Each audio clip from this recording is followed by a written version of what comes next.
particular man, Edward Said, जो post colonialism के एक renowned critic है.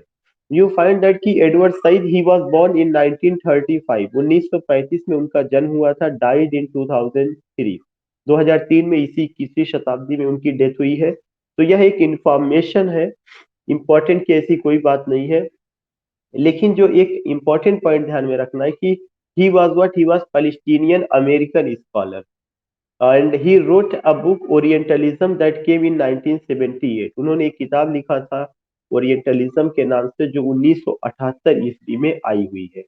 तो मैं आपको जो बता रहा हूँ कि जो प्रोमिनेंट क्रिटिक है, जो इम्पोर्टेंट क्रिटिक है, उनका क्या कंट्रीब्यूशन है. क्योंकि थियोरेटिकल पर्सपेक्टिव से टेक्स्ट को लेकर के yesterday I delivered a lecture and today I am telling you कि who are the prominent critics, या कौन से क्रिटिक्स हैं जो इससे रिलेटेड है. उनमें से जिस पर मैंने बात आज मैं बात कर रहा, I am talking about Edward Saeed. हम लोग जो बात करें एडवर्ड सईद पे बात करें कि ही वाज बोर्न इन 1935, उनका जन्म 1935 ईस्वी में हुआ था, डाइड इन 2003, 2003 में उनकी मौत हुई है. Even I said that I will send you PDF material, मैं उसे भेज नहीं पाया, but any how today I will send it, क्योंकि ड्यू टू नेटवर्किंग इशू कल जो है बहुत कुछ नहीं हो पाया था काम. तो आज मैं पीडीएफ फाइल उस मैटर का भी और इसका मैं भेजूंगा. तीसरा चीज है कि जब आप ये बात करते हैं इनको लेकर के कि एक बहुत बड़े क्रिटिक है या थ्योरेटिशियन है, जिन्होंने जो है क्या किया था, पोस्ट कॉलोनियलिज्म को इस्टेब्लिश किया था, जो कि ये कहा जाता है कि उनकी किताब ओरिएंटलिज्म के साथ ही जो है we find a new ideology, a new theory, that was post colonialism. तो कल पोस्ट कॉलोनियलिज्म का कैरेक्टरिस्टिक्स तमाम चीजें बताया गया था कि if you want to understand post colonialism, first you have to know what is imperialism, you have to know what is colonialism, then you will be able to know what is post colonialism. imperialism के लिए मैंने बताया था कि imperialism का मतलब ये होता है कि expansion of kingdom by using force. Expansion of kingdom, साम्राज्य का विस्तार तलवार के बल पर, किसी के राष्ट्र को जीत लेना शक्ति का प्रयोग करके, फोर्सेस का यूज करके, वह चीज क्या है, साम्राज्यवाद है. लेकिन उस साम्राज्य पर बाद में रूल करना, और रूल किसको लेवल पे करना कि आपको वहां परमानेंट रहना है, तो इसके लिए एक आइडियोलॉजी आपको डेवलप करनी पड़ती है. उस आइडियोलॉजी में जो इन्वेडर होता है, जो अटैकर होता है, जिसने अटैक करके साम्राज्य जीता, वह इन्वेडर क्या अपने आप को प्रेजेंट करता है, ही प्रेजेंट्स कि वह जो है कैसे है, ही जस्ट प्रेजेंट्स कि वह कल्चर्ड है, वह सिविलाइज्ड है. That invader present himself as a cultured man, as a civilised man. I just told you about it. And you will also come to know कि when you go with this particular point, तो colonialism जो है ये क्या है, this particular colonialism, it indicates what, it indicates that कि colonialism is an ideology where you find the concept of the cultural imperialism. During colonialism, yeah, in colonialism you find what, you find cultural imperialism. And after colonialism you find what, after colonialism you find the concept of post colonialism. colonialism के बाद आपको जो concept मिलेगा वह कौन सा concept मिलेगा, post colonialism का मिलेगा. And post colonialism is what, post colonialism का मतलब कि in counter of master narrative. Because जो मास्टर नैरेटिव है, उस मास्टर नैरेटिव में invader became what, invader became inferior and the coloniser became, the colonised became, sorry, जो invader थे वे सुपीरियर बन गए, और जो कोलोनाइज्ड थे उनको इंफीरियर कर दिया गया. तो जो पोस्ट कोलोनियलिज्म है, it's what, it's an ideology in which you encounter the history, in which you counter the culture, the art of writing, in what way you have been, you का मतलब कि the indigenous people, the born people, the native, they have been presented, उनको कैसे present किया गया था.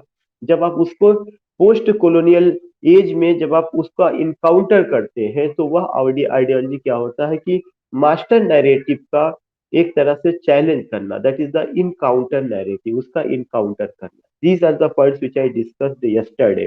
But in today's class, we are going to talk about Edward Said, a Palestinian American scholar. He was born in 1935 and died in 2003. What he did, you will come to know that he wrote a very beautiful book, Orientalism, which published in 1978. And it is said that with the coming of Orientalism, we find what, we find the ideology, yeah, we find a new theory, that was post colonialism, that was post colonialism. एक चीज ये ध्यान में रखना है। लेकिन इसके अलावा जो आप ये देखेंगे कि पोस्ट कोलोनियलिज्म या कोलोनियलिज्म पर क्रिटिकल बुक तो ये आई हुई है, लेकिन अगर आप देखिएगा एक बहुत इंपॉर्टेंट बुक रही है, वो किसका रहा? जोसेफ कॉनरेड का। जोसेफ कॉनरेड का एक बुक था जिसमें अगर आपको याद होगा Heart of Darkness, Joseph Conrad का there was a book Heart of Darkness. उस हार्ट ऑफ डार्कनेस में you find the colonial spirit, especially how the Britisher treated या how the European imperialist nation, especially France, Dutch, Portuguese, English people, they ruled over Asia, they ruled over Africa, and how did they treat the people of Asia and the people of Africa. तो Africa के लोगों को कैसे treat किया गया, कैसे उनको जो है कोलोनाइज किया गया, इसकी एक झलक जोसेफ कॉनरेड के novel the Heart of Darkness में you find where the Heart of Darkness. अगर कभी आपको मौका मिलता है तो ये मेरी सजेशन होगी कि आपको हार्ट ऑफ डार्कनेस जरूर पढ़ना चाहिए। क्योंकि we are living in post colonial era, you will come to know कि इसका जो थियरी है उस थियरी का अप्लीकेशन कहाँ पे हो सकता है, यद्यपि वो कोलोनियल पर्सपेक्टिव से रही। In India you find a beautiful novel, that is what a passage to India, written by E M Forster, Edward Morgan Forster. और मुझे लगता है कि ई एम फास्टर की जो ये नॉवेल है ज्यादातर यूनिवर्सिटीज और कॉलेजेस में प्रिस्क्राइब्ड थी। Even when I was doing graduation in University of Allahabad, it was in syllabus in BA third year. And you will come to know ki how beautifully E.M. Foster has written, especially he has just presented the conflict of Dr. Aziz. Dr. Aziz जो कि एक हिंदुस्तानी है, और वो कैसे colonial mentality के लोगों के साथ उसका अपना इनकाउंटर होता है या कैसे सामना होता है, कॉलोनियल मेंटालिटी के लोग उसको कैसे ट्रीट करते हैं, उस प्रॉब्लम को लेकर के उसको लिखा गया है। जिसमें आप you find character Mrs Moore, you find Adela Quested, you find और भी लोगों को आप वहां पे उसमें देखते हैं जो ब्रिटिशर है, जो ब्रिटिशर के वाइस है। तो उस तरह की चीजों को समझ में आता है। और चूंकि इस क्लास में हम लोग बहुत ज्यादा एक तरह से एडवर्ड साइड सेंट्रिक है, एडवर्ड साइड सेंट्रिक मतलब एडवर्ड साइड को ही लेकर के बात कर रहे हैं। ये तो मैंने हल्का सा एग्जांपल दिया कि ये दो नावल ऐसे जिनको आपको माइंड में रिकॉल करना चाहिए, हमेशा रिकॉल करना चाहिए कि रियली में क्या रहा। उसमें कोलोनियलिज्म का स्पिरिट है, पोस्ट कोलोनियलिज्म का नहीं। पोस्ट कोलोनियलिज्म आपको कहाँ पे मिलेगा? पोस्ट कोलोनियलिज्म के लिए सलमान रुश्दी आपको जाना पड़ेगा, डेरेक वालकोट को आपको जाना पड़ेगा। अभी कल मैंने और जिक्र किया था कि चिनुआ अचीबी का थिंग्स फॉल अपार्ट है। जब आप अपनी कल्चर का को लेकर के बात करना शुरू करते हैं और आपको अपनी कल्चर पर गर्व होता है, अपनी हिस्ट्री पर गर्व होता है, when you start to feel proud of your culture, of your history, of your art, you revive it, you write it, and you answer the thing which had been misinterpreted in the hand of the Britisher। तब post colonial spirit का जन्म होता है।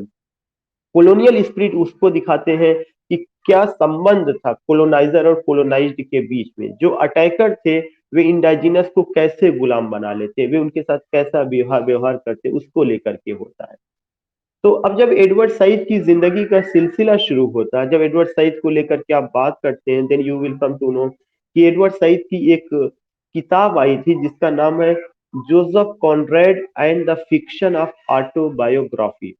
मैं फिर से इसको repeat करना चाहूंगा, though I will send you material, मैं मटेरियल पीडीएफ आपको भेजूंगा, वो सारी इंफॉर्मेशन इसमें रहेगा।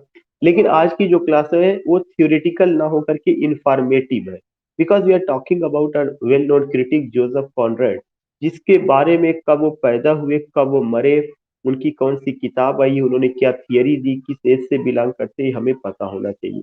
तो he was born in 1935, died in 2003। उनकी किताब ओरिएंटलिज्म 1978 में आती है। वो पैलेस्टीनियन अमेरिकन स्कॉलर है। कौन सी स्कॉलर थे? Palestinian American scholar. दूसरा चीज की उनकी जो बुक है, उनकी एक किताब आई थी एडवर्ड सईद की जो है, उन्होंने एक किताब लिखा था Joseph Conrad and the fiction of autobiography. ये उनकी पहली किताब थी जो 1966 में, इसका मतलब कि जोसेफ कॉनरेड के ऊपर उन्होंने एक किताब लिखी है। मैंने आपको पहले ही बताया था कि जो जोसेफ कॉनरेड है बहुत बड़े नावलिस्ट में शुमार किए जाते हैं, खासकर कॉलोनियल स्पिरिट को लेकर के, जिनका एक नावल है द हार्ट ऑफ डार्कनेस, और जहां पे उन्होंने अफ्रीका में ब्रिटिशर का या यूरोपियन इंपीरियलिस्ट नेशन का क्या तरीका था लोगों को गुलाम बनाने का, लोगों से संवाद करने का, उसको लेकर के बात होती है। उसके उन्होंने, now are you getting it? Okay okay. सो हम लोग उसको लेके बात कर रहे हैं। इसीलिए मैंने आपको बताया कि जब जोसेफ कॉनरेड का नाम आया तो सबसे पहले मैंने जिक्र किया कि जोसेफ कॉनरेड क्यों फेमस थे। हार्ट ऑफ डार्कनेस के लिए, जो कॉलोनियल स्पिरिट अफ्रीका ही है उसके लिए वो फेमस रहे, जो कॉलोनियल स्पिरिट अफ्रीका में दिखाई गई है वो उसके लिए फेमस रहे। जोसेफ कॉनरेड के अलावा a passage to India by E.M. Forster, उसका मैंने जिक्र किया। तो you will come to know कि जो एक पैलेस्टीनियन अमेरिकन स्कॉलर थे, इनकी पहली किताब जोसेफ कॉनरेड और द फिक्शन ऑफ ऑटोबायोग्राफी करके, जो 1966 ईस्वी में आती है, उस पर है। एक और नाम मैं आपको याद दिलाऊंगा, उस नाम का एक बड़े राइटर है जिनका कि आपने पढ़ा है, एनिमल फार्म, जॉर्ज आरवेल। जॉर्ज आरवेल का एक क्रिटिकल एसे है शूटिंग एन एलिफेंट करके। वो जो शूटिंग एन एलिफेंट है उसमें भी कॉलोनियल मेंटेलिटी को दिखाया गया है।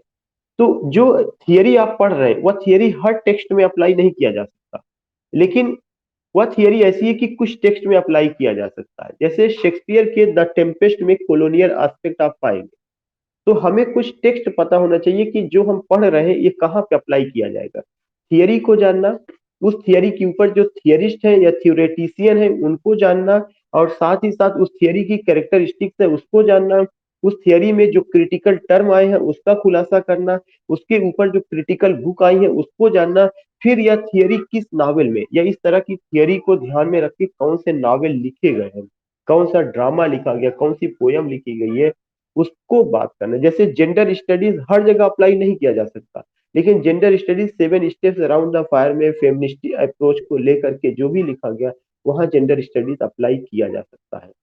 तो in this way you have to go, in this way you can understand कि क्यों मैं उसका नाम बता रहा हूँ। इसके अलावा उनका एक और किताब, जैसा मैंने अभी आपसे जिक्र किया, वो क्या था कि ओरिएंटलिज्म, जिस पर मैंने बताया कि वो कल्चरल पॉइंट ऑफ से बात करते हैं और एक कॉन्सेप्ट देते हैं। उस कॉन्सेप्ट का क्या नाम था? ऑक्सीडेंटलिज्म एंड ओरिएंटलिज्म। जो ओरिएंटलिज्म है इसका मतलब कि the people of the east, the people of the east. East का मतलब एशिया, ईस्ट का मतलब अफ्रीका।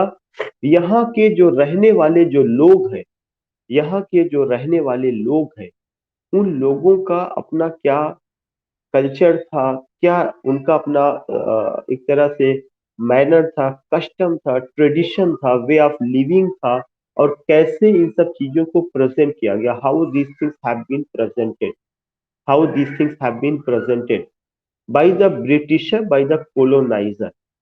फिर आप देखेंगे वो बताते हैं कि ओरिएंटलिस्ट को जो प्रेजेंट किया गया, एक किसके चश्मे से प्रेजेंट किया गया? ऑक्सीडेंटलिस्ट के चश्मे से। कल मैंने इस पे बताया था कि जो ऑक्सीडेंटलिस्ट है, OCCIDENTALIST, occidentalist means the people of the waste.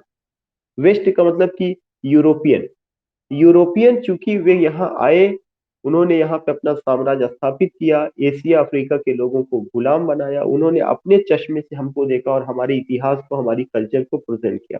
कभी भी उन्होंने ऑक्सीडेंटलिस्ट को ओरिएंट कभी भी ऑक्सीडेंटलिस्ट ने ओरिएंटलिस्ट को ओरिएंटलिस्ट के चश्मे से नहीं देखा। और ये चीज आप कहाँ पर देख सकते हैं? You can find this point also कि एक बड़े राइटर है अमेरिका के जिनका नाम है Richard Wright. Richard Wright, RICHARD, right का WRIGHT। रिचर्ड रिट या रिचर्ड राइट का एक क्रिटिकल ऐसे है 12 मिलियन ब्लैक वॉइसेस। वहां पर आप देखेंगे कुछ ऐसी चीजें, व्हाइट और ब्लैक की प्रॉब्लम को जो है दिखाया गया कि वहां पे कॉलोनियल मेंटेलिटी क्या है उसको लेकर के। अब उसके बाद आपको ये समझना है कि इसके अलावा जो है एडवर्ड सईद का और क्या क्या चीजें रही है। एडवर्ड सईद ने जो कॉन्सेप्ट दिया हुआ, एक कॉन्सेप्ट उन्हें बताया, जैसे मैंने बताया कि उन्होंने ऑक्सीडेंटलिज्म को रिफ्यूज कर दिया। उन्होंने ऑक्सीडेंटलिज्म को एक तरह से रिफ्यूज किया। ऑक्सीडेंटलिज्म को रिफ्यूज करने का मतलब कि जो सारी बातें थी वो यूरोसेंट्रिक। यूरोसेंट्रिक कल मैंने बताया था कि यूरोसेंट्रिक का मतलब कि यूरोप को सेंटर में रख करके सारी पॉलिसी सारी चीजें डिसाइड हो रही थी।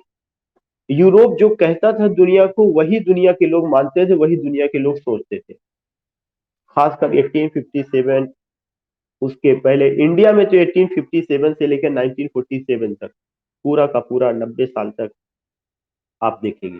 तो एक पॉइंट ये भी रहा है कि जो आपका ऑक्सीडेंटलिज्म है यह वेस्ट को रिफर करता है, जो ओरिएंटलिज्म है यह ईस्ट को रिफर करता है। और रिफर करने का मतलब कि इन दोनों के लोगों में एक दीवार खड़ी की गई। ऑक्सीडेंटलिस्ट ने अपने आप को कोलोनाइजर के रूप में प्रेजेंट किया, मास्टर के रूप में प्रेजेंट किया, और जो ओरिएंटलिस्ट थे उनको कोलोनाइज्ड कर दिया। Coloniser and colonised. यद्यपि जो आपका ऑक्सीडेंटलिस्ट है वह इंडाइजिनस है, they are the born people of that nation, but they have been ill treated, they have been treated as a servant, they have been treated as a slave. by whom? by colonizer। और ऐसा कैसे संभव हो पाया? because they made a plan, and that plan was the plan of inferiority and superiority। उन्होंने inferiority और superiority का plan बनाया ऑक्सीडेंटलिस्ट ने। और वह जो प्लान था इंफीरियरिटी और सुपीरियरिटी का, उसमें दिखाने की कोशिश की कि ऑक्सीडेंटलिस्ट are superior to whom? Occidentalist are superior to orientalist. Coloniser are superior to colonised. इस पार्टिकुलर चीज को लेकर के आपके सामने एक एक पॉइंट है जो आप देखेंगे कि यहाँ पे आता है, या जिसपे हमें समझने की कोशिश करना है कि वह टाइप ऑफ पॉलिसीज वहां पे रखी गई है। उसके बाद आप ये देखेंगे कि मैंने बताया कि यूरोसेंट्रिक, जो यूरोसेंट्रिक नाम था, जो यूरोप को सेंटर में रख करके सारी पॉलिसीज बनाई गई, उस यूरोसेंट्रिक नाम को क्या कहा गया? Master narrative. और उस मास्टर नैरेटिव को काउंटर किया गया, जो काउंटर नैरेटिव बना। मास्टर नैरेटिव ये बना कि पूरी दुनिया में बता दिया गया कि यह यूनिवर्सल है, इसको चैलेंज नहीं किया जा सकता। यूरोप की जो आइडियोलॉजी है, यूरोप की जो पॉलिसीज है, यूरोप जो कहता है उसको कोई चैलेंज नहीं कर सकता है, वह यूनिवर्सल है और उसको स्वीकार कर लिया जाना चाहिए। लेकिन इसको क्या किया गया? इसको चैलेंज किया गया। जब इसको चैलेंज किया गया तो उस नैरेटिव को क्या कहा गया? Counter narrative. तो master narrative is another thing, counter narrative is another thing. ये दो चीजें हमें ध्यान में रखना है। नाउ द नेक्स्ट पॉइंट जो मैं आपसे बात करना चाहता हूं कि जो इन्हीं से ही रिलेटेड रहा है, अ, इसके अलावा आप पाएंगे कि इनका एक और जो है, इनका एक किताब था, that was the criticism and society. Edward size का एक किताब था, क्रिटिसिज्म एंड सोसाइटी। ये 2010 में आती है। अगर आप नोट करना चाहें तो नोट कर सकते हैं, नहीं तो कोई ऐसा वो चीज नहीं है। मैंने बताया कि मैं पीडीएफ उसका भेजूंगा। तो एडवर्ड साइड का क्रिटिसिज्म एंड सोसाइटी है। और साथ ही साथ जो है, you will come to know कि इसमें बहुत सारा, खासकर उन्होंने जो कॉनराड का नावल है हार्ट ऑफ डार्कनेस को लेकर के, उसको लेकर के इन्होंने बात किया हुआ है। और एडवर्ड सईद ने जो है द नेशन मैगजीन के लिए काम किया था, द नेशन मैगजीन के लिए एज अ म्यूजिक क्रिटिक काम किया था। तो ये उनकी लाइफ को लेके जब हम बात कर रहे हैं तो एक चीज ये भी ध्यान में रखना है कि ओरिएंटलिज्म के अलावा उनकी जो किताब 1996 में आई है, जोसेफ कॉनरेड, और फिक्शन ऑफ ऑटोबायोग्राफी करके जो है, उसको लेकर के जो 1996 में आई है। और जो ओरिएंटलिज्म है वो 1978 में आई है। और अभी मैंने जैसे आपसे बात किया कि उन्होंने जोसेफ कॉनरेड को भी लेकर के काम किया हुआ है। उन्होंने कॉन्सेप्ट जो ऑक्सीडेंटलिज्म है, जो ओरिएंटलिज्म है, उस कॉन्सेप्ट को, यूरोसेंट्रिक को डिफाइन किया हुआ है। और साथ ही साथ उनकी एक और किताब है, कल्चर एंड इंपीरियलिज्म।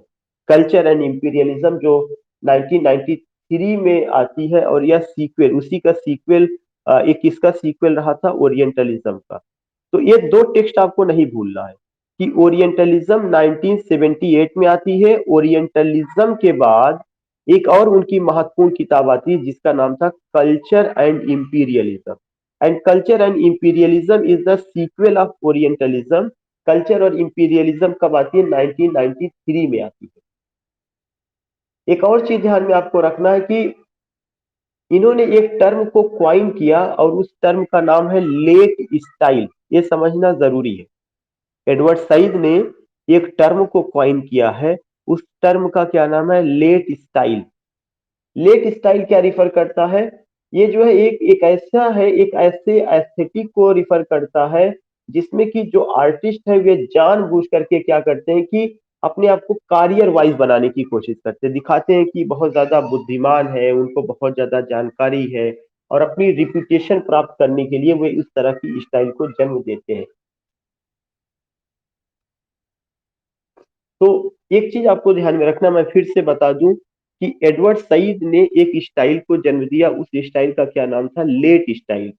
और वो जो लेट स्टाइल है, यह एक ऐसी स्टाइल है जिसमें कि जो भी एक तरह से आप कह सकते हैं कि नॉवलिस्ट है, क्रिटिक है, वे जो है क्या करते हैं कि एकदम रिलैक्स होकर के, या जो आर्टिस्ट है वे एकदम से रिलैक्स होकर के एक ऐसे एस्थेटिक को जन्म देते हैं जिसमें कि वे अपने आप को दिखाते हैं वे काफी वाइज हैं, they know each and everything, और उनका रिप्यूटेशन सिक्योर है, मतलब उनकी प्रसिद्धि पे कहीं कोई आंच आने वाली नहीं है, इस तरह का। और वे बहुत रिलैक्स होकर के चीजों को या चीजों को का एक्सपेरिमेंट करते हैं। ये चीज क्या है?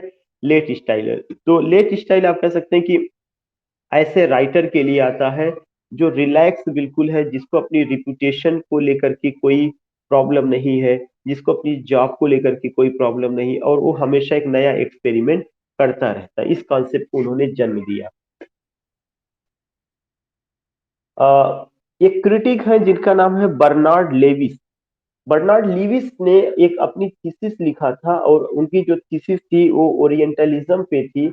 और बर्नार्ड लीविस ने इसको कहा था यह एंटी वेस्टर्न है। ये क्वेश्चन इंपॉर्टेंट है, मैं नहीं कहता आपके यहाँ पूछा जाएगा, लेकिन चूंकि ओरिएंटलिज्म एक टेक्स्ट है तो उस पर जिन लोगों ने पीएचडी की उन लोगों का क्या नजरिया रहा है, तो उनमें से एक नजरिया यह आता है कि बर्नार्ड लीविस जो क्रिटिक है जिन्होंने पीएचडी ओरिएंटलिज्म पे की, उन्होंने कहा यह किताब एंटी वेस्टर्न है। एंटी वेस्टर्न का मतलब कि वेस्ट के खिलाफ लिखी गई, वेस्ट का मतलब यूरोप के खिलाफ लिखी गई है। यूरोप के खिलाफ होने का मतलब कि जो इंपीरियलिस्ट नेशन जो थे उनके खिलाफ लिखी गई है। ये बात किसने कही? बर्नार्ड लीविस ने कही हुई है। जो जो एडवर्ड सईद का जो ये बुक है, वो पार्टिकुलरली एक और चीज को बहुत इंपॉर्टेंट है। वह कौन सी चीज है? एंटोनियो ग्राम्सी एक क्रिटिक है। एंटोनियो ग्राम्सी ने एक कॉन्सेप्ट दिया था जिसका नाम था हेजीमनी। HEGEMONY। एंटोनियो ग्राम्सी एक क्रिटिक है, उन्होंने कॉन्सेप्ट दिया था हेजीमनी। तो जो एडवर्ड सईद का ओरिएंटलिज्म है वह जो है एंटोनियो ग्राम्सी के हेजीमनी से बहुत हद तक मेल खाता है। हेजीमनी क्या है? I am just explaining. और इसके अलावा माइकल फूको का जो थियरीज था, जो उनका थियराइजेशन का तरीका था, खास करके जो है नॉलेज और पार को लेकर के, उससे काफी हद तक मेल खाता है। तो दो चीजें आपको ध्यान में रखना अगर एक क्वेश्चन, ये तो मैं पहले से माइकल फूको का मैंने कल कल ही आपको बताया था कि कल्चर एंड पावर को लेकर के माइकल फूको बात करते हैं। तो माइकल फूको का जो ये बात थी वो हिस्ट्री के पर्सपेक्टिव में थी कि कोई भी हिस्ट्री प्योर हिस्ट्री नहीं है। Those who are in power, they ultimately they said historian to write history, कि उनके अकॉर्डिंग लिखा जाए। But when you talk about Edward Said, तो एडवर्ड सईद का जो कॉन्सेप्ट है ओरिएंटलिज्म, यह कॉन्सेप्ट जो है माइकल फूको के कल्चर एंड पार्ट से मेल खाता है और एंटोनियो ग्राम्सी के हेजीमनी से मेल खाता है। ये दो पॉइंट रहा है जिसे आपको समझना जरूरी है। और मैंने पहले भी डिस्कस किया, हमने कहा अगर एडवर्ड सईद आपको समझना है तो उनकी दो आइडियोलॉजी को समझना जरूरी है, ओरिएंटलिज्म, ऑक्सीडेंटलिज्म। ओरिएंटलिज्म किताब के नाम पर किताब की शक्ल में आई, लेकिन वह पूरी एक आइडियोलॉजी है। और यह किसको रिफर करता है? ओरिएंटलिज्म रिफर्स एन आइडियोलॉजी कि how the people of the east, east means Africa और एशिया के लोग विश्व में कैसे प्रेजेंट किए गए ड्यूरिंग ब्रिटिश इंपायर, या ड्यूरिंग आप कह सकते हैं इंपीरियलिस्ट, यूरोपियन इंपीरियलिस्ट नेशन। जो यूरोपियन इंपीरियलिस्ट नेशन थे उनके माध्यम से दुनिया में उनकी क्या इमेज बनाई गई, कैसे प्रेजेंट किए गए, यह चीज क्या कहा जाता है? ओरिएंटलिज्म कहा जाता है। ऑक्सीडेंटलिज्म ये होता है कि यूरोप अपने आप को सेंटर में रखता है, वेस्ट अपने आप को सेंटर में रखता है, और वह डिफाइन करता है कि ईस्ट क्या है, ईस्ट के लोग कैसे हैं, उनकी कल्चर क्या है, उनकी ट्रेडिशन क्या है, ये सब चीजें भी हम क्या करते हैं, हम पाते हैं। नेक्स्ट पॉइंट जो आपको ध्यान में रखना है, इसके अलावा मैंने बताया कि उनका जो स्कूल है, जिस स्कूल से वो बिलोंग करते हैं या जो आइडियोलॉजी है, वह पोस्ट कोलोनियलिज्म का आइडियोलॉजी है, और साथ ही साथ पोस्ट मॉडर्निज्म। पोस्ट कोलोनियलिज्म और पोस्ट मॉडर्निज्म अलग अलग चीजें नहीं है, ये एक साथ ही चलती हैं। अगर पोस्ट कोलोनियलिज्म देखा जाएगा तो 1980 में आता है। पोस्ट मॉडर्निज्म आज भी चल रहा है, सम पीपल से नहीं पोस्ट मॉडर्निज्म अब नहीं चल रहा है, it's the high post modern as, कुछ लोग कहते हैं नहीं pseudo post modern as. But अभी ऐसे टर्म का बहुत ज्यादा पॉपुलैरिटी नहीं हुई है, still we are living in post modern age. उसी पोस्ट मॉडर्न एज का एक हिस्सा पोस्ट ट्रूथ, जहाँ पे झूठ को इतनी बार बोला जाए कि झूठ भी सत्य मान लिया जाए। ज्यादातर तो आज के समय में अगर कहा जाए कि हम किस एज में, हम पोस्ट ट्रूथ ईरा में वी आर लिविंग। अब उसके बाद एक और पॉइंट आता है कि इनकी जो किताबें थी उसको मैंने डिस्कस किया था। एक तो इनकी एक किताब है म्यूजिकल एलाबोरेशन, 1991 में आई है। म्यूजिकल एलाबोरेशन 1991 में आई है। एक दूसरी किताब है parallels and paradoxes colon exploration in music and society, 2002 में आई है। एडवर्ड साइड की जो किताब है पैरेलल्स एंड पैराडॉक्सेस ऑफ, उसके बाद colon explorations in music and society, it came in 2002। Now the third book on late style music and literature against the grain, 2006 में आई है। म्यूजिक एट द लिमिट से 2007 में आया है। लेकिन मैं फिर से आपको बता दूं, ये जितना मैंने टेक्स्ट बताया आप इसे कवर करें या ना करें, लेकिन सबसे पहले क्या कवर करना है, ओरिएंटलिज्म 1978 में। उसी का सीक्वल आया था कल्चर एंड इंपीरियलिज्म 1993 में। आपको और क्या चीज कवर करना है कि उन्होंने एक टर्म को कॉइन किया जिसका नाम है लेट स्टाइल। और लेट स्टाइल किसके लिए, उन जो है आर्टिस्ट के लिए, राइटर्स के लिए है जो एकदम से रिलैक्स्ड मूड में है और उनका लगता है कि उनका रिपुटेशन और फ्यूचर सुरक्षित है। Now they have opportunity to make experiment, और उनके पास अपॉर्चुनिटी है, वे एक्सपेरिमेंट कर सकते हैं। पहले के लोग इतना एक्सपेरिमेंट नहीं करते थे, नियमों में बंद के रहना पड़ता था। नियो क्लासिकल एज में भी अगर आप बात करेंगे, अलेक्जेंडर पोप के जमाने में, you will come to know that there was a strict norms, you have only to talk about human nature, you have to follow heroic couplet, you have to go with irony, satire, you have to go with such type of things जिसको कि aristocratic culture, aristocratic life, these things you find। लेकिन 21st century या 20th century का जो last decade रहा होगा उसमें you find freedom, you find freedom काफी हद तक। फौजी सारिका मैडम, वंदना जी ने नहीं ज्वाइन किया। तो we are getting this points कि कैसे हम इन सब चीजों को समझ सकते हैं। दूसरा चीज मैंने आपको बताया कि if you want to know about this man you have to go with what, कि he was a Palestinian American scholar, और जो कि 1933 में he was born, died in 2003। 1933 में उनका जन्म हुआ, 2003 में उनकी मौत हुई है। उनकी टेक्स्ट ओरिएंटलिज्म, उनकी टेक्स्ट एक और कल्चर एंड इंपीरियलिज्म। उन्होंने जो एक पॉइंट दिया वह कौन सा रहा है, वह पॉइंट रहा है लेट स्टाइल। और फिर उनके टेक्स्ट पर बर्नार्ड लीविस ने, जो बर्नार्ड लीविस है, बर्नार्ड लीविस ने क्या किया था, उनकी थीसिस, मतलब उनकी अपनी थीसिस थी ओरिएंटलिज्म पर। उन्होंने ओरिएंटलिज्म को कहा कि यह एंटी वेस्टर्न है। ये पॉइंट आपको ध्यान में रखना, चूंकि बहुत इंपॉर्टेंट टेक्स्ट है ओरिएंटलिज्म। तो जो बर्नार्ड लीविस हैं, जिन्होंने अपनी पीएचडी ओरिएंटलिज्म पर की, उन्होंने उसके लिए एक टैग लगा दिया कि इट्स एंटी वेस्टर्न। इन्होंने यूरोपियन के खिलाफ बात की हुई है। इस तरह की चीजें देखते हैं। बाकी और जहां तक बात है एडवर्ड सईद का, तो मैंने बताया कि एडवर्ड सईद का एक और किताब था क्रिटिसिज्म एंड सोसाइटी करके, जो 2010 में आता है, जिसमें उन्होंने जोसेफ कॉनरेड की नावल हार्ट ऑफ डार्कनेस को लेकर के बात किया था। उन्होंने द नेशन मैगजीन के लिए भी काम किया था। जो द नेशन मैगजीन है उसमें उन्होंने म्यूजिक क्रिटिक के रूप में काम किया था, इसको लेकर के। फिर मैंने आपसे जिक्र किया कि उनकी एक और किताब आई थी जो 1966 में आई थी, वो आपका क्या था, Joseph Conrad and fiction of autobiography. Joseph Conrad और फिक्शन ऑफ ऑटोबायोग्राफी भी करके उनकी एक और किताब आई थी। तो इस तरह की चीजें रही हैं।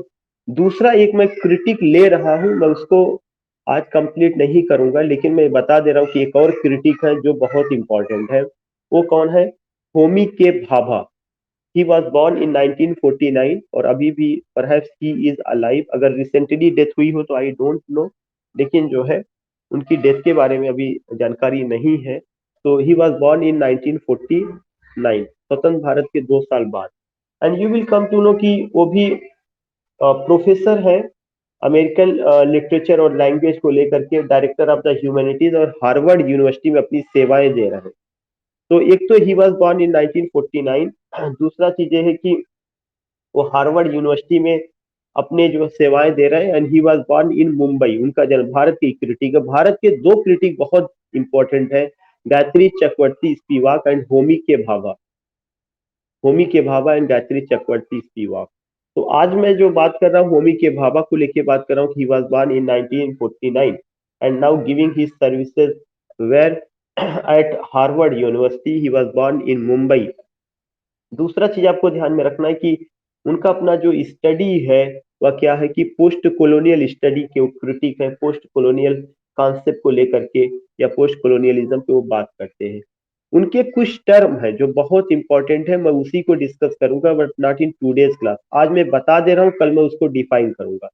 उन्होंने जो कॉन्सेप्ट दिया है वो बहुत इंपॉर्टेंट है।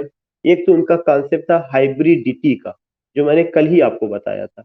तो अगर ये पॉइंट आता है कि हाइब्रिडिटी का कॉन्सेप्ट किसकी देन है, तो हाइब्रिडिटी का जो कॉन्सेप्ट है होमी के भाभा की देन है। और ऐसे ही मैं हल्का सा बता दूं कि हाइब्रिडिटी का मतलब ये होता है कि पोस्ट कॉलोनियल इरा में no culture is pure culture, no culture is eastern culture, no culture is western culture, but in post colonial era you find the hybrid culture, all the cultures have been mixed up. तो ये hybrid not only culture, सब कुछ, चाहे आप literature की बात करेंगे, theory की बात करेंगे, आर्ट की बात करेंगे, कल्चर की बात, ट्रेडिशन की बात, सिविलाइजेशन की बात, तो कोई पे कोई प्योरिटी नाम की ऐसी कोई चीज नहीं रही है।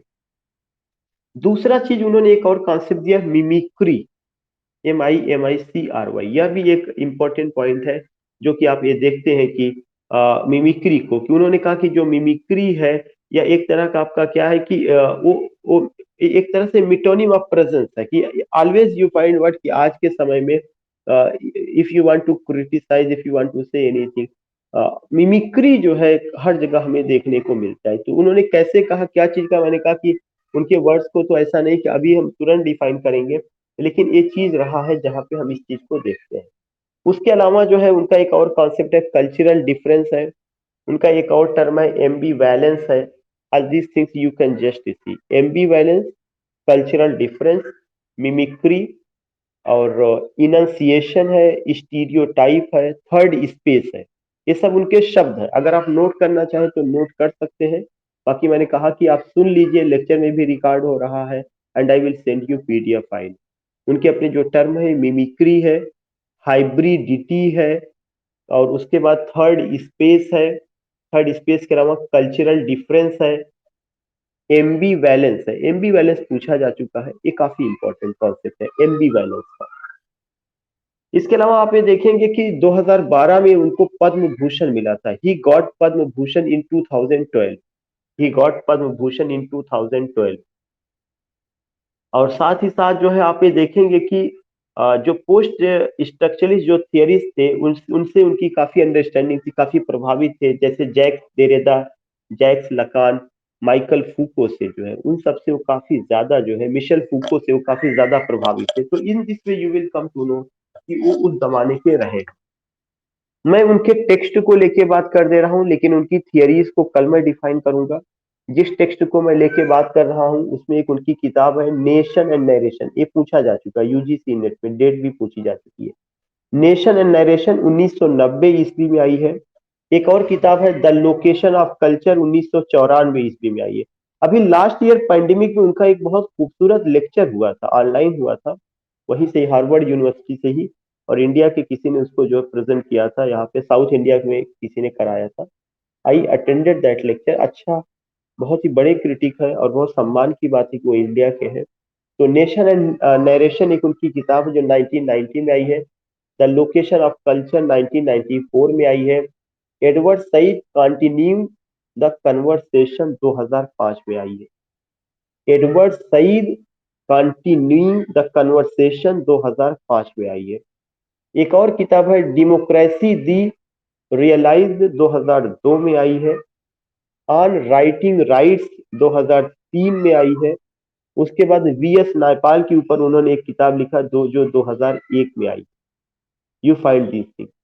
उनकी जो किताब है मैं फिर से बता दूं, nation and narration, nation and narration 1990 में, द लोकेशन ऑफ कल्चर 1994 में, Edward Said continuing the conversation 2005 में, डेमोक्रेसी डी रियलाइज्ड 2002 में, ऑन राइटिंग राइट्स 2003 में, और उसके अलावा वीएस नायपाल 2001 में। ये उनकी किताबें रही हैं जो आई है। मैंने आपको पहले ही बताया था कि वो बॉम्बे में पैदा हुए हैं। कब पैदा हुए? 1949 में। डेथ की अभी कोई ऐसी जानकारी नहीं है। कहाँ पे अपनी सेवाएं दे रहे हैं? हार्वर्ड यूनिवर्सिटी अमेरिका में अपनी सेवाएं दे रहे हैं। पद्म भूषण कब मिला है? 2012 में उनको मिला हुआ है। और उनके जो कंटेम्प्रेरी थियरिस्ट थे कौन से? Jacques Derrida, Jacques Lacan, Michel Foucault से काफी ज्यादा इन सब लोगों से प्रभावित थे। उन्होंने कुछ टर्म का कॉन्सेप्ट दिया है जिसमें एक है हाइब्रिडिटी, दूसरा है एम्बी वैलेंस, AMBIVALENCE,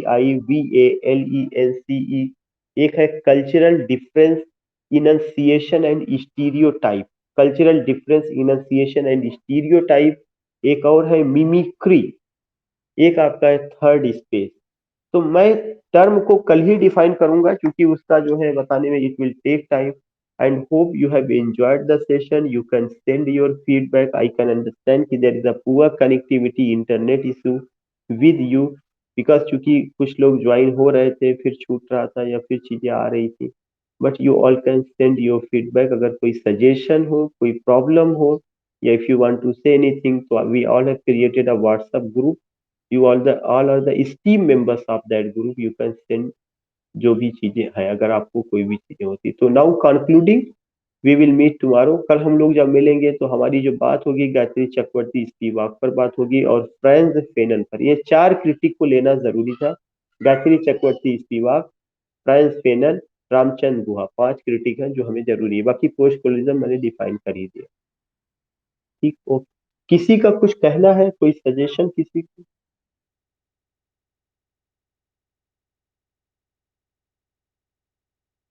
किसी को अगर कुछ कहना है, अमित भाई, सारिका मैडम, प्रीति जी, इंदु मैडम, वंदना, वैभव जी, अगर आप में से किसी का कोई कुछ कहना हो, एनी सजेशन?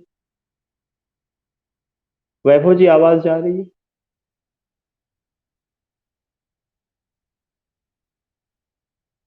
या ओके, ओके, आपने लेट थोड़ा सा ज्वाइन किया है।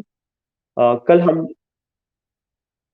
अच्छा, कल हमने पोस्ट कोलोनियलिज्म पढ़ा दिया था, उसका रिकॉर्डेड वीडियो है। आज हमने पोस्ट कोलोनियलिज्म के दो क्रिटिक को डिस्कस किया, एडवर्ड सईद और होमी के भाभा। होमी के भाभा की जो टर्म है कल उसको एक्सप्लेन करेंगे। और आज ही मैं आपको उससे रिलेटेड पीडीएफ फाइल भेज दूंगा ग्रुप में। प्रीति मैडम, आपका कुछ कहना है? प्रीति मैडम, मैडम जहाँ पे आपका नाम लिखा है, you can unmute bye touching that phone. That is the symbol of microphone, जो उसका सिंबल है, you will unmuted and you can share your experience. Sarika madam, Amit भाई, किसी को? इंदू मैडम?